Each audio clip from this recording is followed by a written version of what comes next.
Well, here we are. We're at the Filmore in San Francisco, the old Bill Graham venue, very famous venue. We've just finished our sound check.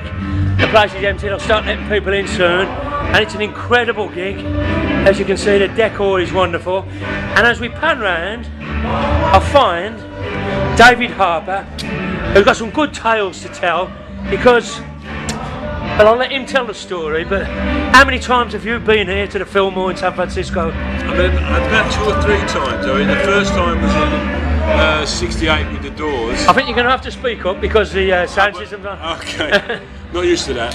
I think the first time was in 1968 with the Doors.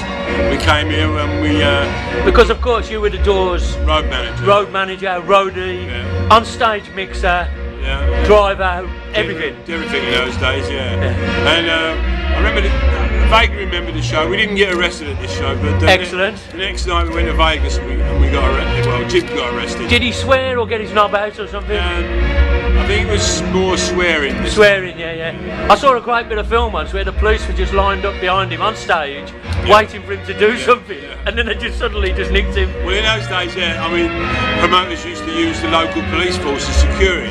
Yeah. And they used to turn up in uniform, which kind of like aggravate people, and that would usually lead to mayhem or some sort. Jim would pinch someone's hat. Or, there's a lot of famous bits of film of just Jim getting nicked, but.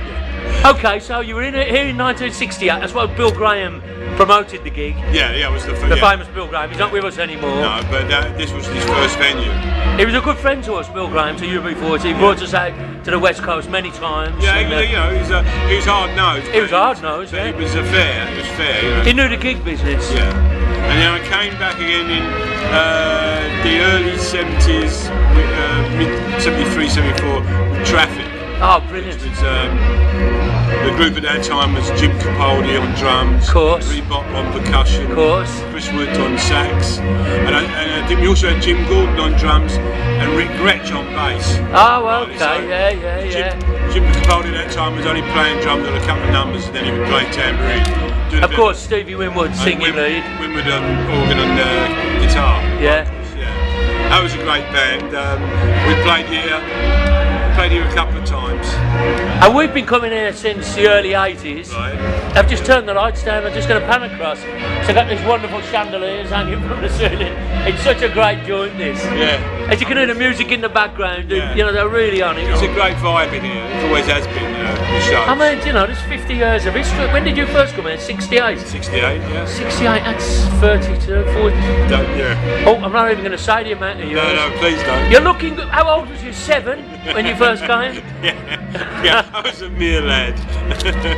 I mean, you've been in the music business, like myself, the whole of your adult life, haven't you? Yeah. You started with the Doors, I suppose, big time. Yeah. Moved on with Traffic. Yeah.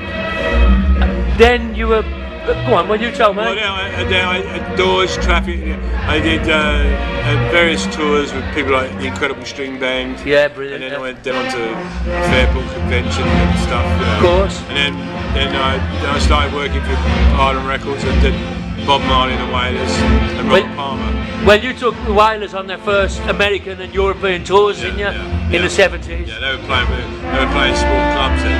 Of course, Clubs, yeah. Well, I know that you mixed the live at the... Yeah, live at the Lyceum. The Lyceum album, yeah. So that was mainly life in the music business, to be honest. I mean, you've surfed on the big wave, though. You know what I mean? Yeah, I've been lucky. You were there with it, you know. I mean, as a friend of mine in Chicago, Owen Harris, and he's a music fanatic, and he said on Twitter today, he said he loved Robert Palmer, and he said, you know, the amazing thing about Robert Palmer was he was so diverse, from like Sneaking Sally through the alley to all the way through to Riptide, you know. I mean, just he really liked all kinds of music, and he always tried to incorporate, you know, different aspects of what he really liked into his own, you know. So absolutely, he would have experiment quite a bit, so it was good.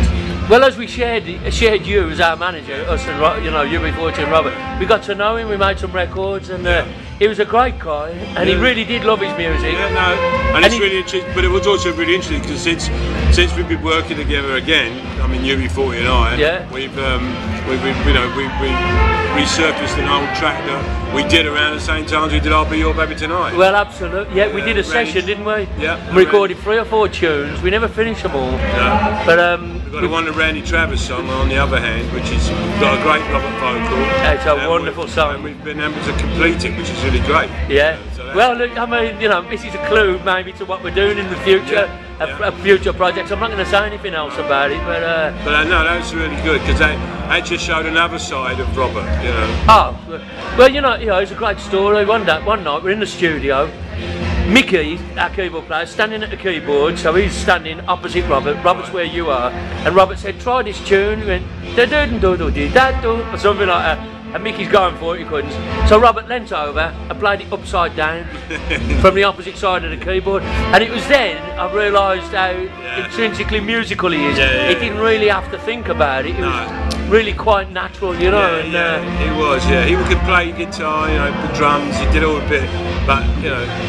But his main thing was enjoying working with other musicians. That was his main thing. I suppose that's the beauty of being a solo artist and having that choice. It's different when you're in a band, you know, you're stuck in the band, which is a great thing as well. I've heard a lot of solo artists say, God, I wish I had a band. Yeah, no, bands have a different kind of whole atmosphere, a different atmosphere and a different kind of camaraderie. Yeah, absolutely. Even with Robert with his own bands, you'd still build up that kind of band mentality. Yeah. Mad Frank. Yeah, Mad Frank. Mad Frank. Lovely Frank. I think we should finish because the audience is coming. And the audience is coming in, so I'll just pan round and we can have, here they are, let's have a little look at them coming in. We've just played for what, 2 hours? A 2-hour sound check, which has been great. Now we need a 2-hour break. It's been a joy. Now we're going to have a 2-hour break. And on that note, I'm just going to follow you out into the dressing rooms. Okay. After you, my mate. Thank you, sir. Thanks for looking after us. Welcome to the Filmore. Thanks, man. We love it here. Right Cheers, man. Hello. Hi, how you doing? What a life. And on that note, and there, how about that? He's a famous Bill Graham. There's a photograph of him on the wall, and he's a good man in the music business. Seriously misses him, and I think that's it.